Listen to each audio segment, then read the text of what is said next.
Super సిక్స్లో అన్నీ మేము సూపర్ సిక్స్ సూపర్ సక్సెస్ అన్నారు కదా, మరి ఇది నిజంగా జరిగిందంటారా? అసలు ఏమీ జరగలేదండి.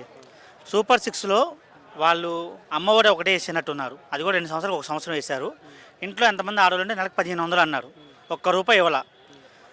నిరుద్యోగ వృత్తి 3000 ఇస్తామన్నారు. ఇప్పుడు 18 నెలలు అవుతుంది. ఎంతమందికి ఇచ్చారు? సూపర్ సిక్స్లో వీళ్ళు ఏది సరిగ్గా చేయలేదండి.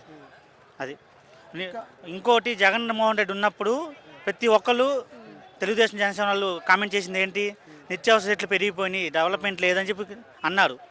అప్పుడు కనీసం అతను పథకాలు ఇచ్చాడు, ఏదో రేట్లు ఉన్నాయనుకోవచ్చు. ఇప్పుడు వీళ్ళేమి లేకుండా అంతకన్నా ఎక్కువ రేట్లు ఉన్నాయి. ఇప్పుడు అప్పుడు ప్రతిదీ డీజిల్ పెంచితే జగన్ అన్నారు, గ్యాస్ పెంచితే జగన్ అన్నారు. ఇప్పుడు అయ్యే రేట్లు ఉన్నాయి. మళ్ళీ తగ్గించాలి వీళ్ళు ఎక్కిన వాళ్ళు. వీధికి 4 వైన్ షాపులు మాత్రం పెట్టారు.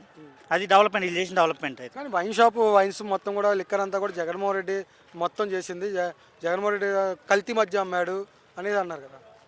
కల్తీ మద్యం అయితే వీళ్ళు 7 నెలలు అదే మద్యం కంటిన్యూ చేశారు. ఆ మద్యం కల్తీ అయితే వీళ్ళు ఆన్ ది స్పాట్ ఆపేయాలి కదా. 7 నెలలు వీళ్ళ మందు వచ్చే వరకు అదే మందు ఎందుకు అమ్మారు? అంటే వీళ్ళు చంపేయడానికి అమ్మారా మరి మందు? ఏం లేదండి, జగన్మోహన్ రెడ్డి ఉద్దేశం ఏంటంటే మందును మాన్పించాలి,